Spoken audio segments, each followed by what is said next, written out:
think. So you just crack on. Oh, you prick. You've done me again, haven't you? Every fucking week. Good evening and welcome to this evening's edition of the Ought to Know Better podcast. This is, can you believe it, season 3, episode 20 of the main pods. It's unreal. I don't believe it. I can't believe it. Bloody hell.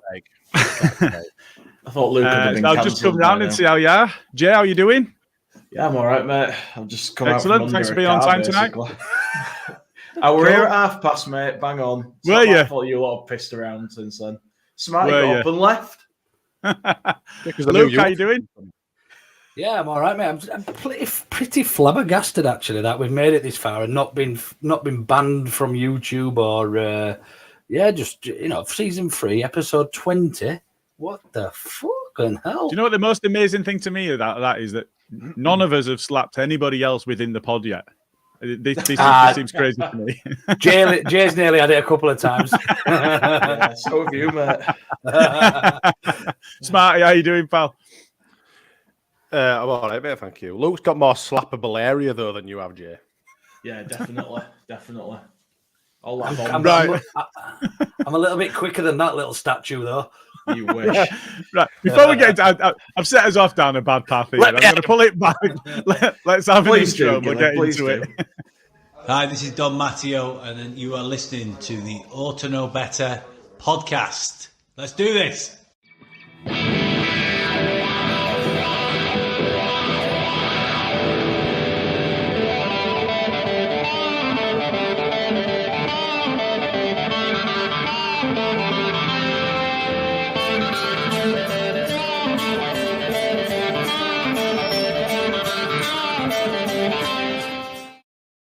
Before you start, Gilly, who the fuck are those two people on that fucking thing? On that intro, I think it's Stats and Bren, but I can't tell. And I can't tell which is which. We're gonna have to go back and have a look now. They did zoom past pretty quickly in the intro, although we slowed it down before. I mean, if you remember, the first time I made it, there were about 15 of us. We've whittled it down a bit since then. We can put I can't believe that's the first time we watched it all the way through. Right. Okay. So, from a perspective of running order, I'm just going to make it up as we go along because it seems like it's been ages since I've run a main pod. I've done some at B and C's, but we'll get into this one. Ought to know better predictions. I've got some really bad news to start us off. I'm sorry, guys. Jay's still top. So Only time I'll be up there. It's the only time I'll be higher up than us lot. So obviously we played against Brentford at home, and we had Jay went 3-0 leads and got no points. Smarty went 2-1 Brentford, got -3. Stats went 2-2 draw, got himself 3 points. Shelley Johnson of the fans went 3-3 draw, got 3 points. Joe went 3-2, I went 3-2. Bren went 2-0. Carl went 2-2 draw, got 3 points. Luke went 3-1 leads, got no points. Got note from Si, got note from Scotty. I got a 2-0 Brentford from Big Lou, -3 points, and a 1-1 draw from Jason, giving him 3 points. Wow. Which gives us Jay on 11 points, Fans on 10 points, Jason on 9 points, Carl on 8. It's getting worse. Me on 7, Luke on 3, Stats on 3, Smarty on none. Fucking Go on, Spy. Joe -1, Bren -3. Well, Bren, can I just say, former winner of the Predictions League on -3, Cy on -5, LUTV Scotty on -7, and LS11 Big Lou on a big -10. Is he just backing us to lose every week? What that actually means is, without losing any points, I've lost 3 positions in the league. Stats has gone up 1 on the basis of Smarty losing points, and Scotty's got off the bottom of the table to Big Lou. It's a bit of a mess. We've only got one person got more positive points than the bottom has negative points, so it is a bit of a mess. But off the back of that, we did play Brentford, and Luke, I'm going to come to you for what I reckon is probably a more positive spin than most will give. How do you feel? No, I'd be surprised if there wasn't a bit more positivity on the back of that Brentford performance. To be fair, I think there's plenty to take out of it, and I said as much last night. I feel like we're almost turning. We're on a curvature now, and the things that we were getting wrong earlier in the season, and the things that we could see and identify as fans, he's now recognising, albeit it might be too late, and he might have already, he might have left it too late. But defensively, we look like we're papering over the cracks. We didn't. They didn't even look, considering they've got two of arguably probably one of the best strike forces in the Premier League this season, in Tony and Buemo. I thought we neutralised them really, really well. Take into account Warber is our best defender now, and he's just coming to the club. Adams all over it as per. Ironically, the thing that we were lacking at the weekend was some exciting attacking moves, but even still, we did create quite a few. And although the XG only said that we should have scored 0.49 or whatever it was, I felt there was a goal or two in that game for us on another day. So look, happy with that against an informed Brentford. Lots and lots of positives to take out of it. And when you look at the last three league games and the win at Cardiff, there's positives within all those that I think we can use taking forward. So I'm happy. I'm in a relatively good place this week. Okay, Smarty, from a position of looking at the result, I mean, 0-0. It's been a while since we've had a 0-0. Is it just now about finding balance? We've seen that we can score goals. The goal difference is better this season on the principle that we're shipping fewer and we're not getting tonked, and we are scoring goals. So is it just about finding a balance now? Well, I think we've always tend to give teams a couple of goals anyway, don't we? Regardless of who they are. Even Cardiff, we've managed to give them a couple of goals every time we played them as well. But I think I'm in agreement with Luke. I've been banging the Jesse Marsh out drum for quite some time, as we all know. It's been well documented. But even me in my little negative little canoe, even I can see that it's changing. Even I can see that we're playing better football. The atmosphere at Elland Road was much better as well last night. If we've, like you say, if we... What was going on last night? Last game. Sorry, it was at home. The atmosphere was terrific. If we can find the balance, like you say, which seems to be happening, probably a little bit more. It's difficult to say in it because we're either scoring or we're not, or we're conceding or we're not. There has been no balance, but I think now we are starting to sort of. I don't want to say anything really too much because you just know we're going to get fucking pumped by someone in a week or so. So it's going to come back on me big style. But yeah, I think we are looking more solid. I think the performances are getting better. I thought the Aston Villa match were a step in the right direction. I thought the Brentford game on a whole was good. I quite enjoyed it actually. And the first time I've actually been in that stadium for some time and come away from it thinking that were actually all right. But like you say, the balance thing. Maybe it is only a little bit away, but how much time do we give it? That's the thing. How long has he got to actually get that balance fully swung over, and we start conceding none and scoring loads? Sorry, go on. Go on, Luke. Just on that, Smart, and I'm glad you've agreed with me for once. But one thing we've been, it's true. One thing we've all been screaming for is a sense of consistency. In the style of play, in our performances, and I think we've had that since even going behind at Cardiff at their place. We've played West Ham, probably should have won that. We beat Cardiff in the cup, but we absolutely spanked them and should have probably won that 7 or 8-0. Then we've played Villa, again, great performance, and then we've neutralised two of the best attacking threats in the Premier League, and probably arguably should have won that as well. And I know I'm saying shoulda, woulda, coulda, and all this, but the performances will breed positivity. Form is so difficult. When you're in bad form in any level of sport, it is really difficult to get out of. And to get that one win will just kickstart the season. And I think that's why I'm being probably a little bit, some might say over positive, but I think the reason why is because I Happy can is the see word I think you're looking for. The You've happy- been told many times. clip it. I don't care. We'll leave that way, Mott. But no, But yeah, you're right.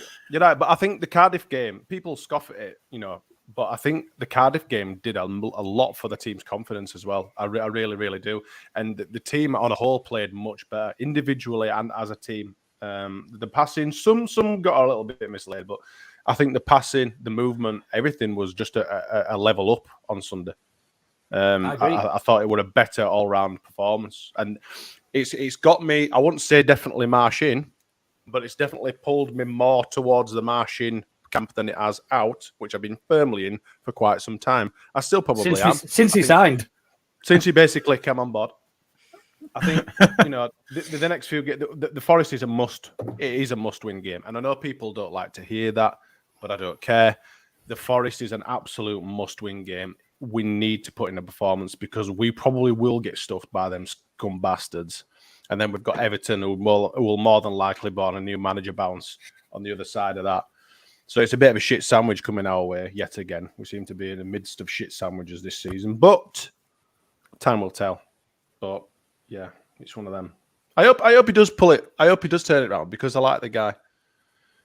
My mind's changed, not necessarily on him personally, but my mind's changed on him in regards to the football and the tactics and everything. You can kind of see it starting to work, and you can kind of see the penny dropping between the players. I know everyone won't agree, but this is just my opinion from being in the stands and seeing it, right in front of me. It does seem to be working. It does seem to be coming, but we haven't got that much time, and it needs to hurry up. Is basically all I've got to say. Yeah, I can't agree with that. Sayonara. Old Jesse. Okay. Sayonara, suckers. So, Sayonara. Jay, to come to you. So, we're playing against the side that beat us 5-2, and we've not conceded, and it did feel like a bit of a better performance. I'm not going to be as positive as Luke and James has been on this one, in as much as James. I couldn't see the patterns, and I'm not certain that the tactics were what I'd like to see, and it did feel like there were periods where we were just so compressed. But given what they've done to us in the past, and that we've come out of it with a point instead of shipping 5 goals, is that enough in order to continue breeding a bit of positivity? I think a clean sheet and a point has to breed some positivity, regardless of anything else that's happened in the context of what we've been getting. But it's interesting you mentioned about being really compressed at times. There was a screenshot, wasn't there, on Twitter, where there's like 5 of our players, I think, all sort of, they were stood in a circle, like with the ball in the middle. Like when it was 4 and it was a square, James. You see women dancing around a bag on dance floor. That's what they were like with ball. They were like a group of them. They were great. But it feels a bit like sometimes it's like kids' football when you see everybody going towards the ball rather than sort of being in set positions and holding those positions. And I find that a bit frustrating. But I agree with elements of what Luke and Smarty have said. I think there's evidence that it is starting to work. We have been better in the last few games than we have been previously. But I think the problem with it is, for me, is that even when it does work in itself, I'm not sure the tactics are good enough to get us enough wins to take us where we want to go. But I do believe they're capable of getting us the points to stay up this season. Okay. I was disappointed at the end with the point. I will say that. I didn't think that they looked like anything special to say the run that they've been on. And I thought we did really well. And if we can start getting clean sheets... 90 minutes. Yeah. We did. If we can start getting clean sheets, then, results should come in theory, because we don't generally have problems scoring at least a goal or 2. See, Jay, my problem with this is, and I'm actually going to take a negative spin on it, believe it or not. Happy not clapper, or not happy clapper. But we've fucking we're in a fucking. I'm scared and confused. I don't want to be here. We're in a parallel universe. Everyone's been the opposite today. But no, we've had good performances throughout the season for me, and we haven't picked the points up and lost games. But I think this particular spell of games almost going back to what I said about consistency, we're seeing a little more consistency. We're not playing well one game and then shit another. We've had 4 or 5 games now where we've been probably the better side and should have picked up a lot more points than what we had. So yeah, no, I completely agree. However, points are far more important than performances, as we all know. Oh, 100%. Like when you said before, there's a load of games we should have won. I was thinking, well, you don't stay up on games you should have won. Exactly. You've got to win the games. You've got to get the points. You've got to come away from that performance though in a positive mood. Though you've got to, even if you're a negative Nigel and that's not your thing. At the end of the day, to any Nigels who watch the podcast. Sorry, Nigels. We penned them in for pretty much 90 minutes. They had their odd, ball out to they seem to be targeting our left-hand side for some reason. Yeah. I don't know why. They seem to be targeting the long balls to Mbuemo. It is what I say that again, Carl. I got that right. Fucking Mbuemo. He'd have said Buemo, wouldn't he? Fucking Carlos. And they were limited to what they could do. They were having long shots or having pop shots at Melier. Ivan Toney tried to do what he did against us when they dicked us 5-2, having a little cheeky shot from nowhere. But we penned them in. I mean, it's just unfortunate that Brentford are so good at defending. I mean, that's their game, innit? The counter-attacking game. That's what they're built on. That's what they're made for. And we're basically attacking in our little tiny throw a blanket over the whole fucking squad of ours against 8 decent players. They had 2 banks of 3 with the wing backs. I mean, it were an hard job, but I've come away feeling more positive. I'm not as positive as Bandy's making me out to be. I'm still definitely just get the fuck out of it. Just slightly more positive on that scale. Just slightly. Pole vaulted into the other side. Do you reckon Bandy has a fridge full of Stella Artois? Yeah. No, I don't have a fridge. He just has it on tap. Got a keg in the fridge. all his missus' luncheon meat out and fucking stuck a keg in there. I think one of the I'm just going to pop up a stat here. One of the interesting things that came out off the back of this weekend, it's not about this weekend, it's about the season so far, is about Roca's influence in terms of his passing game. So this is progressive passes. So progressive passes can be defined in multiple ways, but most of it is either passes into the opposition's area or over 15 or 20 meters or 30 meters in your own half into the opposition half. So, but they're all completed passes. And you look at that, and he is right up there with the likes of De Bruyne in terms of those progressive passes. So, I mean, it was a poll option. So I'll just cover it quickly here, and then we'll come on to the poll because it didn't win. I've had a sneak peek. Is Smarty, I'll come to you for this one. Is what Roca does for us flying under the radar? I think in large parts it does because the attacks break down shortly afterwards, don't they? I mean, for me, I know that Brendan Aronson's been given a bit of an hard time by a lot of people, and rightly so, if I'm being totally honest, because he does a lot of nothing. We've said a bit about him in previous pods and whatever. I think it's time for him to perhaps step back, and maybe it's time for Rutter to take his place and see what he can do. But with the likes of Somerville and Sinisterra, now we've got obviously Nonto and stuff, that's definitely going to, more than amplify our efforts going forward. So when you've got that sort of attacking threat in front of you, plus obviously we've got Bamford as well. Don't forget Bamford's coming back as well into the team. You've got more attacking threat. So, for me, yeah, he does largely go unnoticed. But I think we'd know if he wasn't within the team, if you know what I mean. We'd definitely notice if he wasn't in the squad. Oh, he works hard. He works hard as fuck. He does, yeah, graphs. He's a pest. He's a pest. But my theory, sorry, I know you haven't come to me yet, but I'm going to tell you. No, you're fine, go. My theory on Aronson is he plays better against teams that play football. He almost, against teams that sit back and play a low block, then he almost feels like he's got too much time, and it's really frustrating. He just takes that one touch too many, and he loses possession quite often. When you watched him against Chelsea and Arsenal and the other games, when he knew he didn't have long on the ball because they were counter pressing, they wanted to win the ball back as quick as possible. His one touch and his 2 touch stuff was fabulous, and he was really good to watch, and he excelled in those games. I think with Aronson, we need to be able to pick and choose his games. For me, He's still a young lad. He's still breaking. Some people take a bit more time to adjust to the Premier League, and I think it will come with him. And I think every minute he's on the pitch, he's benefiting that because he's learning that actually I can't take that extra touch there against this squad and against this style of team. But yeah, that's my theory on Brendan. He hasn't been good enough recently, and he has lost a lot of possession. But he's still a good player, though. Absolutely. Start getting bashed for saying, I think he's a he fantastic played well against player. Brentford.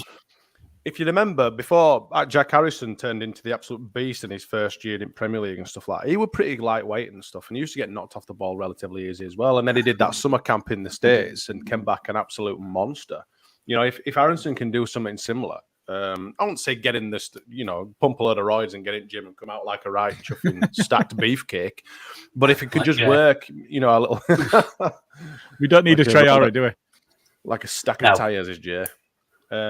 No, if we can work on something like that, he's fantastic. He's great for getting out, wriggling out a little space and stuff. He's just like you said, Luke. It's his ball carrying and stuff like that. It takes too long, and I don't think he's the only one. I think Rodrigo suffers with that as well. I think he sometimes takes too many touches, but he's definitely been better in the last few games. Actually, I really are liking Rodrigo's at the minute. He's fantastic. But yeah, Aronson. I think a little break out of the team. Let's see what Ruta can do, and then hopefully he can impact front bench a little bit, and then Will's his oyster in it, I suppose, but we'll see. Yeah, just going back to the rocker and the progressive passes, and it was Martin Riley that did that there, if I remember correctly, wasn't it, Gilly?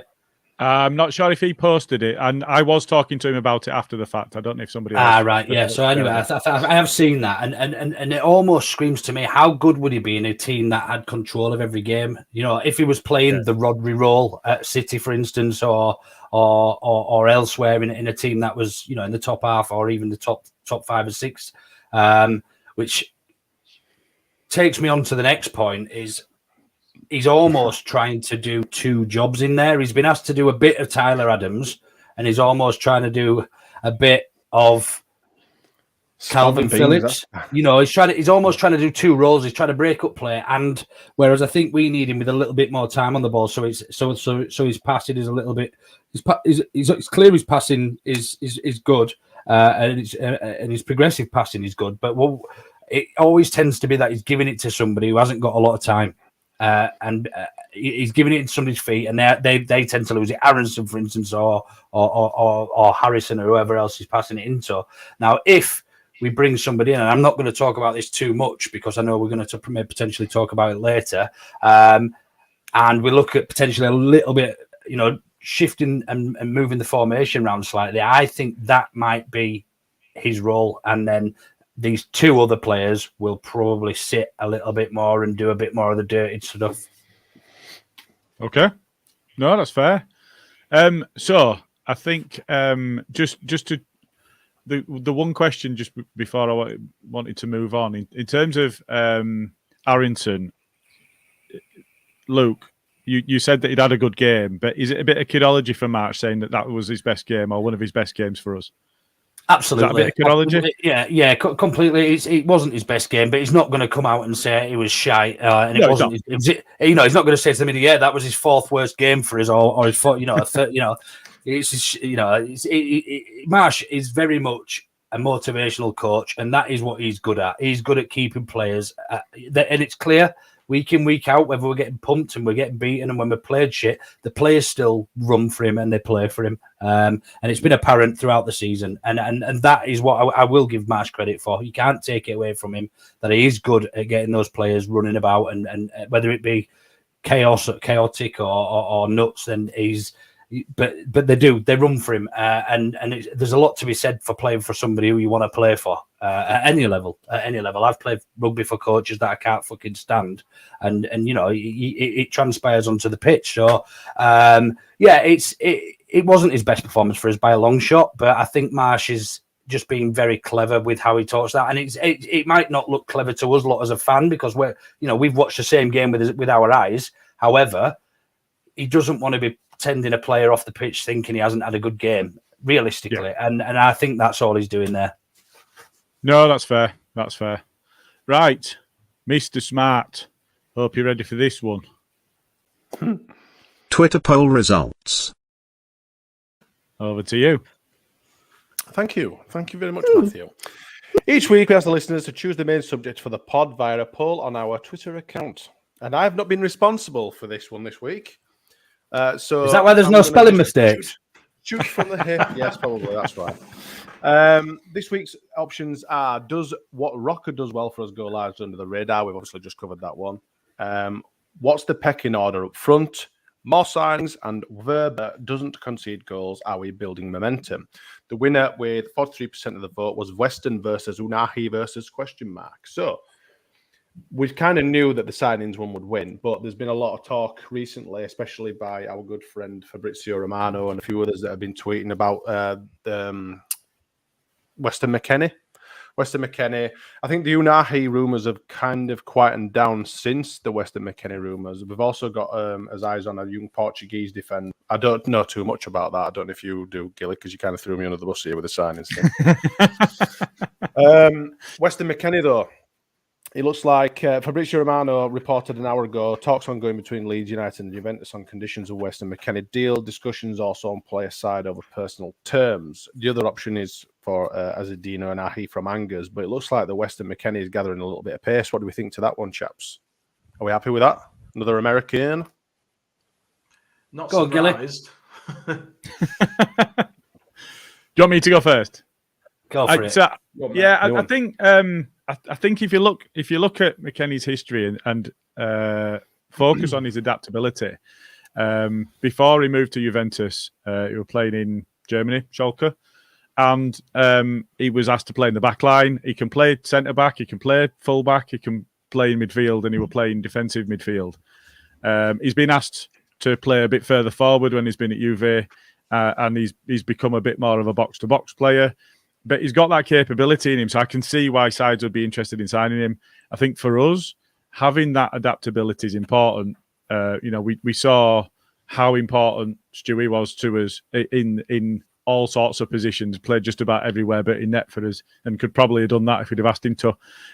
So having players that are adaptable like that's important. But I think, you look at his age, you look at the fact that he'd be in there with Adams, plays internationally with him. I think the fact that he'd come in with a bit of pedigree, he's played in Champions League. I think that one. I also think he didn't have the best World Cup. But if you compare that with Unahi, where the stories, and I've not seen as much of Unahi as I have McKennie, if you compare the stories and people's input, it's seen that Unahi had a dynamite World Cup, but prior to that wasn't quite as good, whereas McKennie had a bit of a quieter World Cup, but prior to that was highly thought of, and that's over a longer period. So I think for me, if it's a straight choice, I'd have Unahi from the World Cup. But if that's not a true reflection of the player, I'm taking McKennie, if that makes sense. It's like, remember when Robson Kanu had a fantastic Euros and everyone were like, oh, everyone needs to sign this guy. He's absolutely world class. But he was a free agent when he went to the World Cup. Yeah, I know. He was just an average sort of football player. Yeah, I've got a story about him. He now runs a company down near me, and he's doing really well for himself. I went and met him actually the other week. He sells turmeric. You know the turmeric shots. Have you seen them? Them ones that are going to be good for all you. Anyway, it's not a really good story, but just thought I'd tell you. Put it out on Twitter later. Fuck me, man. Hal Robson Canoe. Yeah. That's him, yeah. Right. Okay. I met him and his dad and his dad's wife. Lovely guy. I'm a bit buzzing about this Weston McKennie this thing because he plays for Juventus. I mean, we've been bumming around in the low and Empire P leagues for so long. We're lifting a bloody player out of Juventus. I mean, how fucking great is that? Isn't it? Play. Shut up.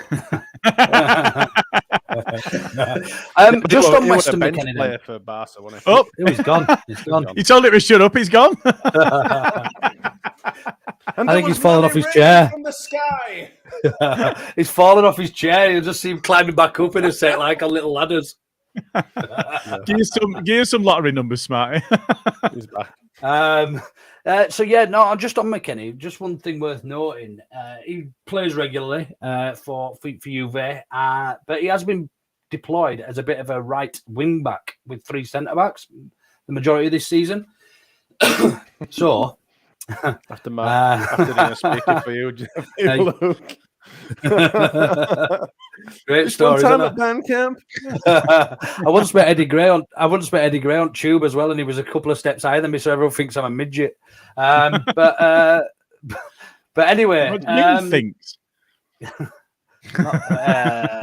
Sorry, Weston McKennie. Here we go, Weston McKennie. Yeah, he's a steady player, and I think there's a lot to get excited about with him, especially with the camaraderie he'd bring alongside Adams and Aronson and everything like that. So yeah, look, I'm all over it. But for me, do we really want another? Do we really want another defensive type midfielder that can cover right back, or do we want to bring somebody who's exciting, who can change a game? I think we're missing that, the second, although we've not seen much of Ruta yet. And then we've obviously got a plethora of young attacking talent on the wings and up top as well. So it's a bit of one of them for me. I know I said at the start of the transfer window, which would I prefer? I want a left back and a striker, but if I was being greedy, I'd want a centre midfielder who was a bit of a utility midfielder who could do a bit of both, really. I'm not sure Weston McKennie can do that, cutting edge passing and Hollywood pass and change a game a bit like Pablo was for us and Saiz and everyone else. But it's a tough one. Out of the two, if I could pick one now, I would probably say McKennie is the safer option of the two, in that he'd probably slot into the team a lot easier and do a job for us. However, I think the riskier option is Unahi, but high risk, high reward for me. I think he'd probably reward us more if it worked out. So very, very tough decision, I think, for the club. So just on that, actually, in his first, so you're right, in terms of his adaptability and being able to play that more defensive game, and that's what we're doing at Schalke. But in his first season at Juventus, he was actually playing an 8/10 role, and he was criticised for his pass completion rate. But when people were criticising him for his pass completion rate, they were also saying, but that's because he tries the passes that nobody else tries.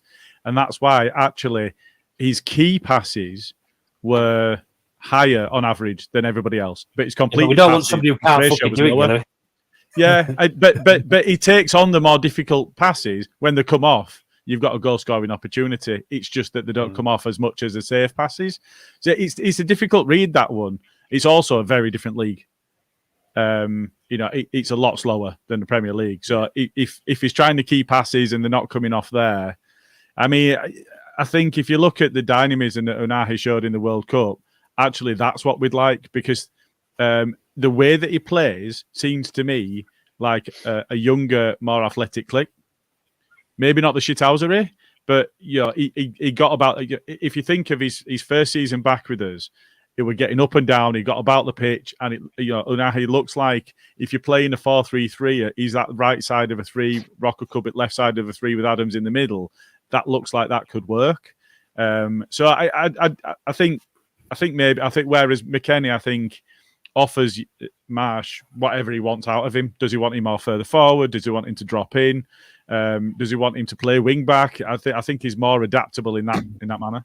He's a more lead signing, isn't he? We seem to sign players who can play in more, like 2 or 3 positions relatively well. So he does look like a safer Leeds type signing. But yeah, Fabrizio tweeted an hour ago saying talks ongoing between Leeds United and Juventus on conditions of Weston McKennie deal. Discussions also on player side over personal terms. So we're obviously in conversation. But he also adds on the end, the other option for Leeds is Azedine Unahi from Angers. So it looks like they're both sort of bubbling. And we probably won't find out for probably don't go to bed in a week's time.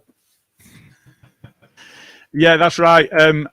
Just another one that we did have a question mark in the poll as well. There was a Diogo Montero, plays in the Swiss League, 17-year-old. We've already signed. Yeah, we've already signed a very young, promising, up-and-coming player from the Swiss League, and he's doing pretty well. I don't think we can read into it from that. He's not going to. You can't expect everybody that you're going to sign from a Swiss league to come in and have that immediate impact. He's very, very. It looks like he's very, very highly rated. Albeit, I think my perception. I don't know what you guys think. I think it's easier to come in and make a difference further forward, further up the pitch as a young player than it is to come in. It seems to me that you can be raw, you can be exciting, you can get on the ball, you can do what comes naturally as an attacking player, whereas you need that bit more of experience behind you as a defender. Is that fair? Yeah, I think so, and I think that also puts a question mark on players like Cresswell and Hjelde, who we've let go out on loan. Do we expect him to come in and be any better than that? I mean, I assume he's probably going to come in and join the 21s immediately. He wouldn't be a first team, and I know we can't sign him until he's 18, which is why we're waiting to the end of the month or something along those lines.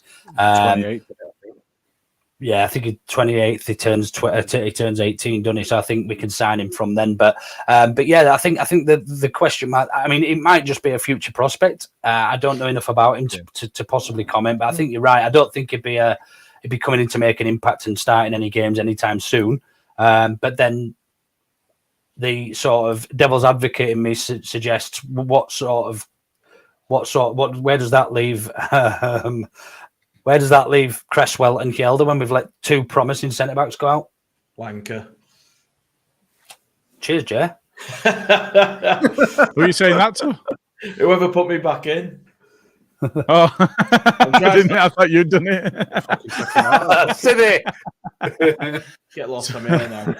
I'm just trying to sort the camera out. Camera's Nice one. Oh, behave now.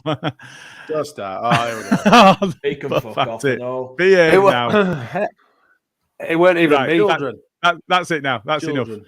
enough. So just we're in we're in the region of talking about transfers. We've talked about incoming, but in terms of outgoing, there's a player that's strongly linked with leaving at the moment. It looks like Jack Harrison might be in talks to join another team. It looks like that team might well be somebody that we're joint on points within the league at the moment, which does worry me somewhat. Jay, are you ready for me to come to you? Go on, mate. I'll try and. You're not having a tug. Jamie Dodgers in the comments asking if you're having a tug. Not yet, but if he wants a private video. If you want to subscribe to his OnlyFans, and leave it in the comments. Yeah. How would you feel about Jack Harrison joining Leicester, Jay? Oh, I'd be gutted, mate. Lonely Absolutely pants. Gutted. I would be gutted. He's not having the best season, but he's an important squad player for me. He's got that magic in him. He doesn't always do it consistently, and that's why people get upset with him. But he's not a player I'd want to lose, especially that too, especially to a relegation rival potentially. I don't want decent rig on him. See that. Okay, Luke, come Yes. to you. How would you feel?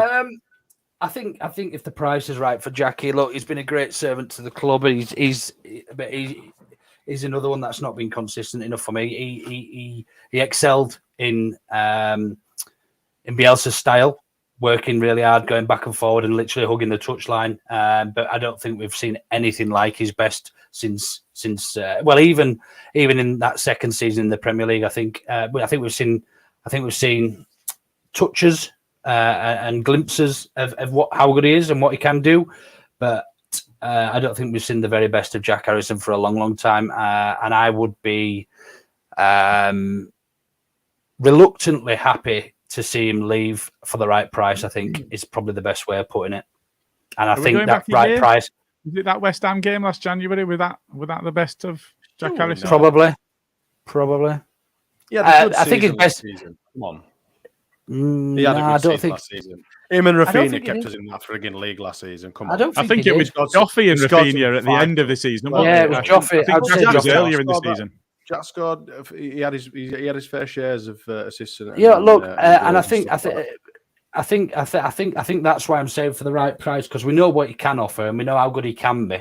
But to Leicester, I don't know. I think if it was to Newcastle or to Arsenal, I've seen today as well, potentially, then 30-40 million, I'd be quite happy with that. But to Leicester, I'd want probably about 50 for him.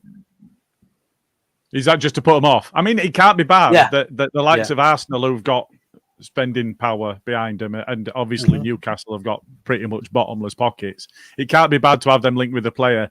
You don't know how much of it's just agent talk trying to up the price, but it can't be a bad thing to have them linked with the player. I'm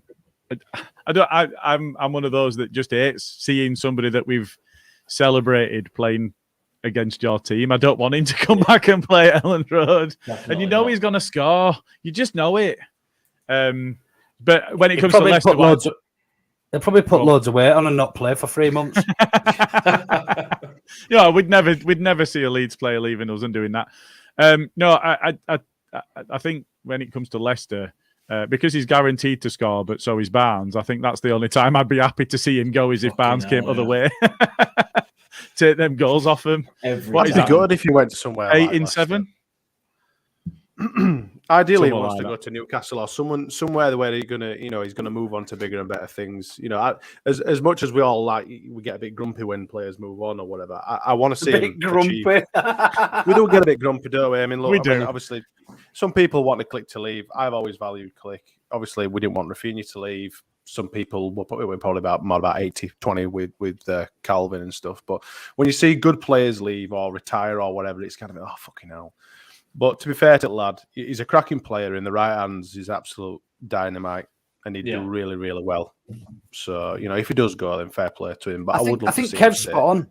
I think Kev's spot on. He says it'd be risky. It would be risky, but for the right price, I think. I think realistically, Jack Harrison is probably our 3rd or 4th choice winger now.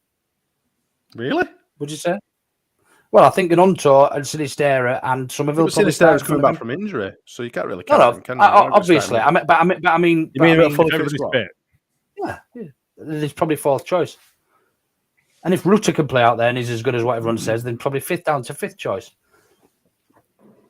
I think when it comes to Rutter, I think we are in that situation where we've spent so much money on him. He's going to. We've spent so much money on Rutter, and he is that supporting forward rather than a striker, isn't he? So it's expected that he's going to be in that 3 behind a 9. I think in terms of 1st, 2nd, 3rd, whatever choice, I think Jimmy came in, scored 4 goals in 4 games, and Jesus fucking Christ, Nonto's had the impact as well. I have seen these links. We'll come on to it in a sec then. For me, I think because he's first... Delete that, Jamie. Delete that. A first Leonardo DiCaprio. Jack Harrison in the mouth as well. Cheers for that, Jimmy Neutral. It looks like Leonardo DiCaprio when he's off his tits in the Wolf of Wall Street. That's like you on a match day. Fuck me. Rolling around. Do you know what? Fucking place. We've done with that subject. I'm going to go through some comments. Look what you've done. He's fuming. He's fuming. Andy's looking for Audrey. You've stolen my moment. Paul's along. All leads that way. How do we feel about the rumours about Bielsa? Sounds like that's dead. I think we all hoped, we all knew. We said in group it would a non-starter. Absolutely non-starter. Wouldn't have even entertained it. Allison's along. Evening all. Top of the morning to you. Jay was in the comments earlier. Atkinson, Stanley, nil. Bournemouth nil at half time. It's 71 minutes in. It's still 0-0. What channel's it on? It's not, I don't think. Unless... No, I won't even go there. Unless you're there are total legal ways of watching it. No, we're not talking about them on the pod. Since we got him, Mr. Werber, things are changing in defence. Lads are not afraid to put his point across on the pitch, always organising, which is a massive plus. I think the one thing that we didn't say is how much he loves a sliding tackle, and isn't that lovely to see? Yeah, he's fucking brilliant. What a player. What an absolute Rolls Royce player. He's almost already a cult hero after his first Premier League start, because we've seen what he can do. Like he's just the epitome of Leeds in it. He throws himself about. He doesn't back out of anything, and he does it well. And that's all. That's exactly what we want. Yeah, absolutely. Carl's busy away in the group chat sharing fucking stupid shit about all these accounts, these random fucking accounts. I don't know where he finds them. Are they all anti-vaxxers? Yeah, flat earthers. Like, fucking hell, Carl. Christ. Right. Skips along. Question for you. Evening, gents. With Cox suspended for the Forest game, does Cooper or Llorente start alongside Verba? The alternative is Strike moves inside and Firpo plays. Yeah. I'd do that. I'd do that. You'd do that? Yeah. I think Cooper might. Cooper won't be fit, so I think that has to happen. It is a question mark, isn't it? About I'd rather have a nudie calendar of all you lot than fucking see Llorente in defence. Jay's giving us some reason to be cheerful. Forest are unbeaten in 6 at home. I didn't realise that. Dad, well and Jay, you're bad. Cool. ESPN Plus, it's on, boys. Is it? Paul Brennan's back. We need to beat the teams in and around us. If we can't beat them, we're in trouble. Let's see if we can find some points. Luke Haley's now showing Christensen how it's done. Brendan Aronson needs a rest. Is this Aronson as well? Poor against Villa and West Ham, decent versus Cardiff. But Charlie's in the comments. Aronson will be excellent. His time in the gym, still young. Agree with Luke. Oh, dangerous ground that. Pick and choose his games a bit more. No, I think you're right. Those what you're saying about those teams that are coming to play football rather than just sitting in the low block and go and playing the game in front of them. And then we've got Jamie Dodger in with his feward spam and bean sandwiches to fill him out a bit. Bandy's in. What will the fish-eyed fool do when everybody's fit? Sinistera, Nonto, Rodrigo, Lord Bamford, Somerville, Ruter, Pillow Feet, Harrison, Aronson, Gellart, Dallas, and others. I think Dallas will be like, left back.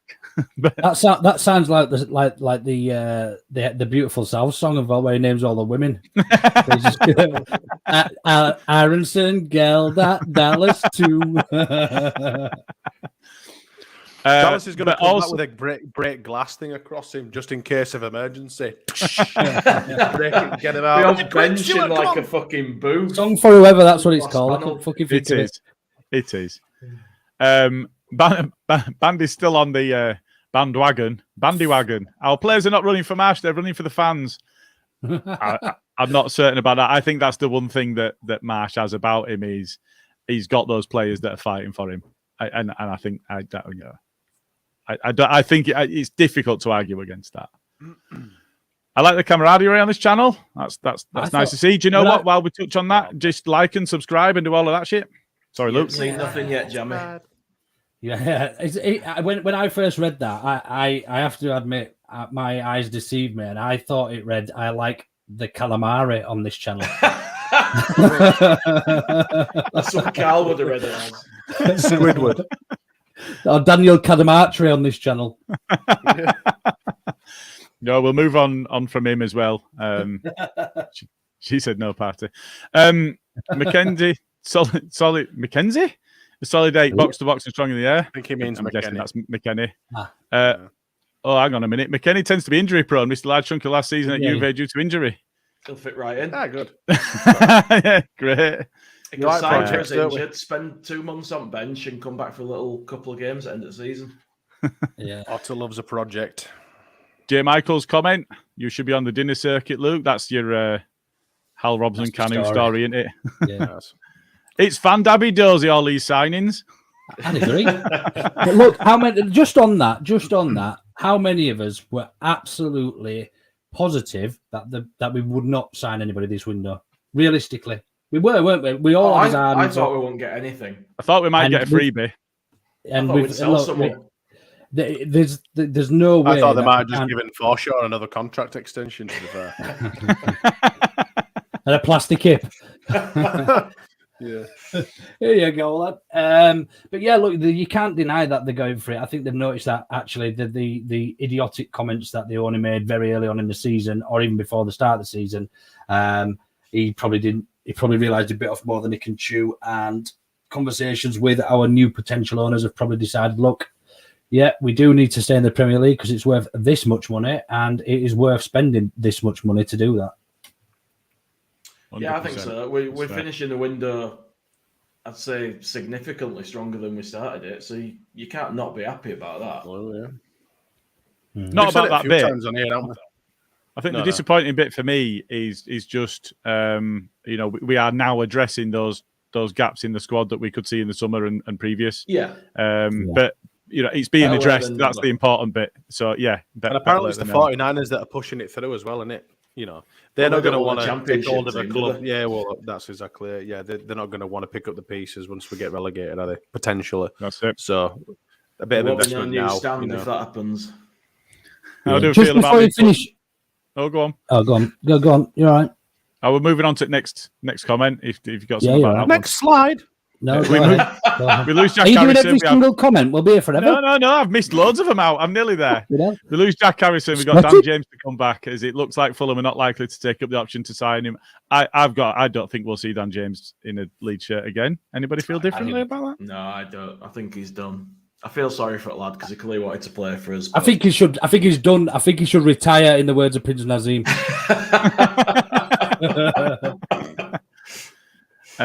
Skip does say, as we saw against Brentford, Nonto will get doubled up in games. Bringing Harrison on will still give us something else. I mean, we've seen Harrison in the past get doubled up on in the same way we saw Rafinha. Our explosive attacking players are going to get doubled up on. For me, that is somebody's cheating then. I was just going to Google some Harrison accountability. getting doubled up on, but I realised I'm on the work laptop. We need to exploit Okay. that, though. If that is happening, somebody else should have space, in theory. I'm not googling that either. Question for Matt. No one concerned about the lack of width on right going forward. I think Jimmy and Cynic and Willie. I like Jack on the left, but when Nonto's been playing there, Harrison's been out. We've got plenty there. I don't think they're being asked to get chalk on the boots, but we've got width there if we want to take advantage of that. And then just the last one. Like I said before, Jesse's got to turn it around as Mrs. Jesse just ordered a new fitted kitchen. I just starred one of those comments. Can I just come back to it quickly? Yeah, go for it. Danny Rumsey mentions about having two left footers if we played Struijk and Warber, I'm assuming, at centre back against Forest. This was never a thing. Before Bielsa, this was never. You played two right footers, or you played two left footers, or you played one of each. You played either side. It was never a thing. Bielsa has installed this into all our heads that you've got to have one left and one right footed. That is not the case. No, it's not. Centre back, you're not burying the ball. All you're going to do is fucking hoof it clear. Like use foot, head, chest, shoulders. Oh, and if they've got time, they can put it on the strong foot. And if they haven't got time, absolutely. they shouldn't be dicking about with it anyway. Yeah, correct. Exactly. Anyway, end of No, rant. I agree. Danny, No, you're fine, Danny, mate. yeah, I understand where you're coming from, but I think that's just something that's been installed to us with Marcelo. By Fair Marcelo. enough. Well, yeah. Oh. What the Hey, fuck? Oh. What's he doing?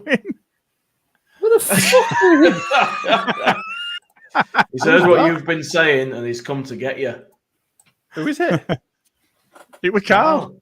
Fuck off, Audrey. Matt must have been listening to the previous post because I was kicking off about that a week or two ago, Luke, about everybody going, you can't have two left footers or two right footers at centre back. It's just, yeah.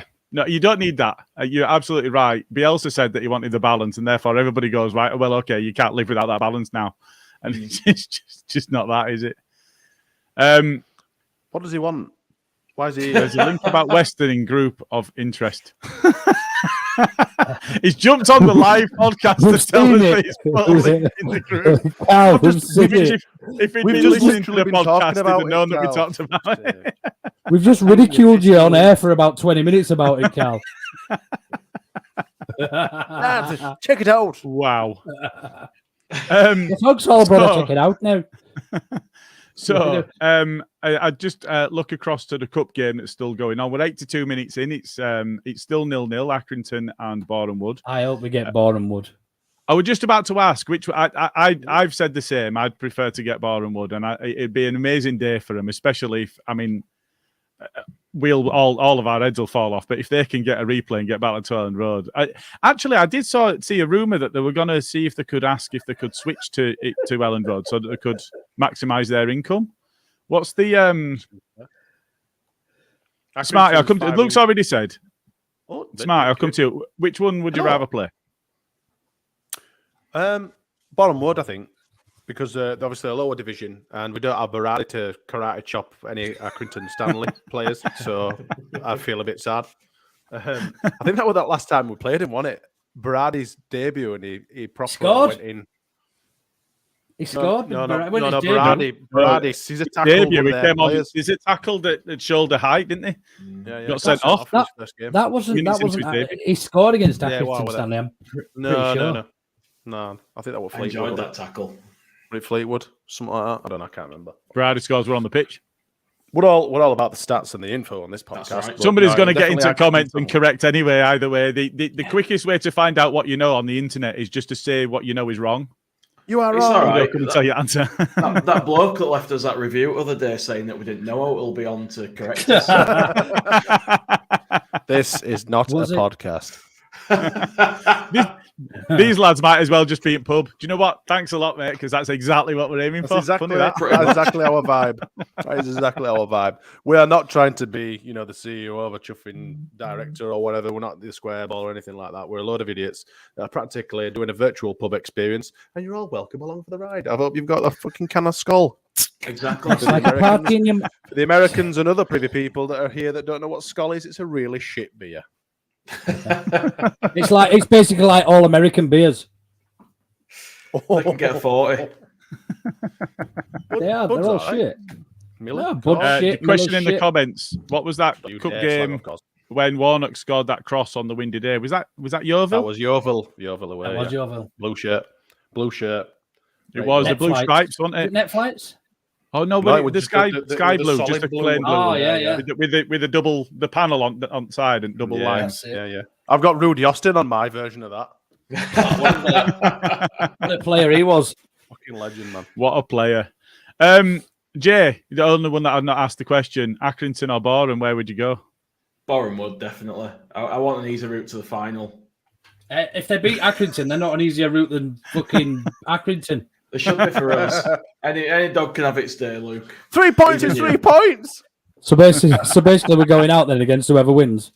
Nah, we're going to be all right, I think. I just I don't want to see too much emphasis on it when we're obviously in a bit of a. Do you know dire the ticket situation. allocations? If we get whoever gets through, if we get Accrington, we get 2,650, which isn't too bad. We only get 3,000 for a Premier League game, and substantially less of the capacity we get. Yeah, and then if we get Boreham Wood, we get 1,250, which is basically all away season ticket holders. So good luck getting the other three. Brendan's ghost doing them with an absolute sterling point here. Boreham Wood is too close to London for my liking. Bring on the Accrington Milkmen. I like it. I'm all for that. I was looking for it. Can I? Oh, go on. Oh, it's not there. Oh, there we go. In London. That's the fucking difference. There we go. I didn't see it. Has he gone back to Cardiff yet? He looks more and more like the fucking penguin. Oswald Gobblepot. Yeah. I don't know if he has gone back to Cardiff yet. Have Cardiff even named it? I don't keep an eye on them. He might have been on his way and then he found out that Frank were going. I think he's hanging on for that. Yeah. It's Luke's. It's the lookalike that's going there, isn't it? Daichi. Yeah. Yeah. Oh God. How was Sean? Making his way over there? How we do? We use a low blocker. We just give it up top to Chris Wood. Yorkshire Sean. Yorkshire Sean. Right. Okay. Where is he from? Is he a Brummie? No, he's don't know, London. actually. He's down. He's there, fucking South somewhere, isn't he? Yeah, somewhere. No one knows with that accent. Sounds like he's chewing on fucking cat litter, doesn't he? Shitty cat litter. Gravel in his throat. Yeah. So Smarty, cup game. You're not going to ask for a prediction of Boreham Wood or Accrington. No, we're not going to do. I think the Boreham Wood will be a lot tougher. They've got some great wingers and asking us to do an evaluation. Oh yeah, I'm absolutely. How do you expect them to line up, Smarty? You've done your work, haven't you? with width, they'll probably try and target our left wing. No, if we stopped at corner at box. If we look at the players that we played against Cardiff, so the question for Smarty, so if we look at the players that we played against Cardiff in the first leg and the players that we played against Cardiff in the second leg, how strong a side do you expect to be put out? And if you can name me your defence that you expect to line up. Let me write it down, man. I'm speaking. So You want us to write it down? No, I'm going to write it down. I would expect, given that a lot of people have said that they're looking to do some sort of cup run, and it would be good. And I think it'd be good for the fringe players, obviously, as well. Because I doubt they'll go full blown 21s like we've seen before. I think it'll be pretty much the first 11 with a smattering of fringe players. If it was up to me, I would probably go with Firpo, Verber, probably Cooper and Ayling. Maybe even go Christensen. Yeah, go Christensen. Or even Drama. I think. Nah, fuck Drama. You play Cook. So I didn't think Cooper were going to be fit. I don't think he will. Okay, it's going to have to be. Who's buzzing? Jay. Ain't me. Might have It's been. Jay. Okay, Look at that smile. Verper, Christensen, Verber, and Strike maybe in middle. Or it's going to have to be Llorente, innit? You won't go Strike and Llorente at middle and give Verber a bit of a rest, given how critical he is to us already. No. Llorente is not even in the fucking squad. Hopefully he gets lost and finds himself locked in a janitor's cupboard in the hotel. Fuck him. Yeah. I don't want to see him ever again. He's just gashing. Okay. Are we just continuing to play Melier though? I mean, he's in net. No, Robles. We put Robles in. Rick. Robles. Yeah, I'll probably let him play. Yeah. Fair enough. I would play. He does not have Fabadon for wrists, does he? Would you? Yeah. But I mean, remember when you had a fringe? No. A long time ago. We've seen that picture of you looking rather suave in a class. in We a need to silver find and grey that picture and suit. get it on here. Which picture? That one where you're out. out. The bit of boxing. No, New Year's Eve picture. No, you were in a suit. On. Oh no! I'm on about different pictures. Yeah. What dress? You're in Wakefield. You've got a dress on and a wig. Yeah. Okay. I don't remember that one. I remember the suit one with the hair. Smarty's got it as his screensaver. It's in his wank bank. So, Jay, question for you: who starts up front? Number 9. Who's your man? I'd be tempted to play Bamford if he's fit enough. I think Ruta. Get him fucking involved. I don't think he'll get put centre forward. Ruta, I don't see it. Maybe as a sub, but I think if he's starting, he might 6 get goals on his debut. I think even Phil Hayes reported that he's going to be involved from start. So you don't know where he's going to be. I've not seen that. Ruta. Preferably in Boreham Wood or Accrington. And the right one of the two. I think in terms of playing Bamford, my only concern with that is it's going to be a heavy pitch wherever we are. I'm assuming, and it is playing assumption. It's got, but you look at lower league grounds and the pitches are going to be heavy. They're going to cut up. He's made of glass. Happen?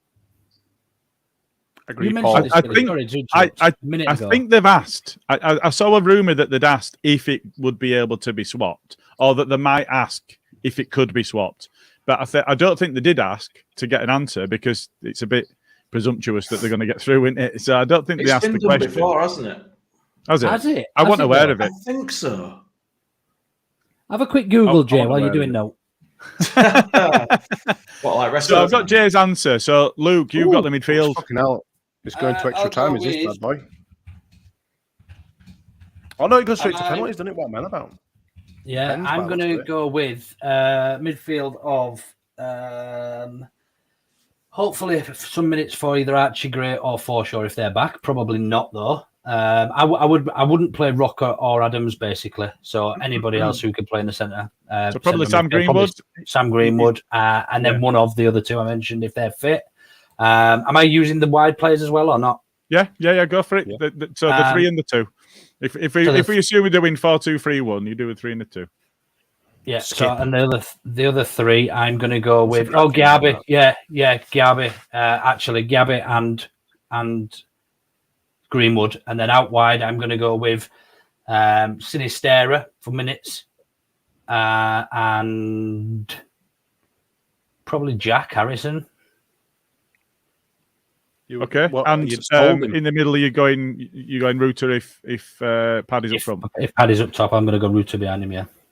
Just on that thing about switching, I just found something from like 2003. It says a lucrative and controversial loophole that allowed Farnborough to switch their fourth-round FA Cup tie against Arsenal to Highbury has been firmly closed by the FA's Challenge Cup Committee. From next season, no club will be able to benefit financially from such a switch, and those who move for the wrong reasons could be barred from the competition the following year. That's shit. So there is a precedent that have closed off the loophole. Imagine if we held it for one of those clubs. I mean, probably not so much Accrington because they would want the home advantage, but a team like Boreham would. Imagine if we filled Ellen Road and gave them half of the money, for instance. Yeah, Bielsa would have forced us to draw with them. Yeah. I don't know. I think the other side to it is with a side of that size and stature and standing in the game is having us in town. That's going to live long in the memory of the club because there's always a community feel of a club that size. You end up with people that are close to, or even worse, we could do a Histon. Yeah, and how amazing would that be for them to beat us in their own backyard? So I get the point. If you're looking at purely fiscally, just from a purely financial sense, it makes sense. But the other side to it is, there's always a lot of talk around the magic of the cup. That is Premier League teams going to these little grounds and seeing people in trees and on balconies and can't get tickets, so they're in there was somebody stood on back of a van in first round, I think it was, looking over at side at Boreham Wood. That cherry picker. Exactly, yeah. So I think it's one of them. You pretty much, mate. I take one everywhere I go. Joffrey at 10's a good shout, Danny Rumsey. Cine and Harrison, Joffrey at 10. Yeah, again, you said to give Cine some minutes. Joffrey's crying out for some minutes, isn't he? So that's not a bad shout at all. Yeah, absolutely, yeah. Cool, okay. I feel like we're just about to come to a close, but I also know, or I'm hoping, that one of you is going to be ready for a bit of this. To know better! With Rachel Abadeji. I've got one. I've got a very serious one this week, and it is with BBC Match of the fucking Day. And that's its full name. Match of the fucking day. And I'll tell you why.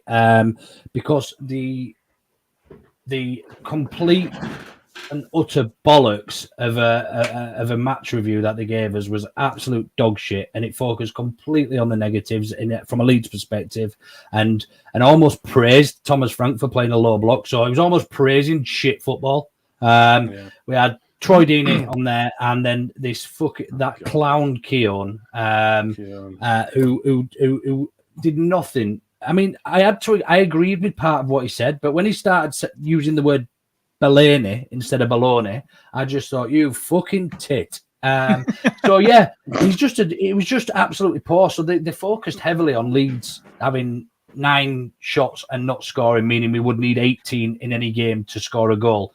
Simply not true. Simply not true. He didn't focus on the fact that we absolutely negated Brentford for 90 minutes and they didn't register a shot on target for the first time ever in the Premier League. So, yeah, the XGs were 0.29 to 0.4 for Brentford, but depending how you look at it, where you look at it, and ours was 0.48. So we actually basically what they said was what they didn't say was we outplayed Brentford, who were 8th in the league, flying, haven't lost in 5. But they put a negative spin on it to then attack Jesse Marsh in his style, and that's just bollocks. And the amount of Leeds fans that fell for that and decided to tweet about it was absolutely appalling. And if you believe it, you're as dumb as you look. And that is an ought to know bitter. Excellent.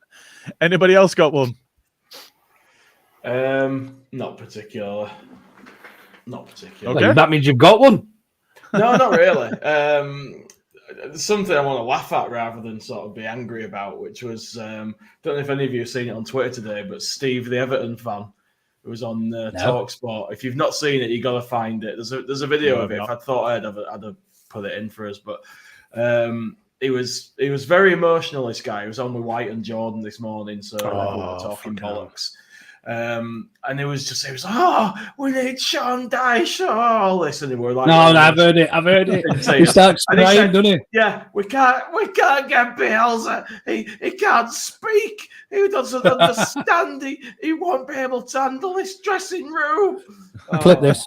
It was great. That's going in end of season pod. Another classic. But I wasn't aware that Bielsa was mute and couldn't speak, and didn't. Have we still got Jay's Jamie O'Hara impression anywhere? I don't think we have. I don't think we have. I'm afraid. That's a shame. Oh, lads, fucking hell, lads. No, hang on a minute. Fucking hell. Oh, Leeds have sold Rafinha and they've sold Calvin Phillips and they've brought in nobodies. Oh, they're going to struggle. How long's O'Hara been Scottish?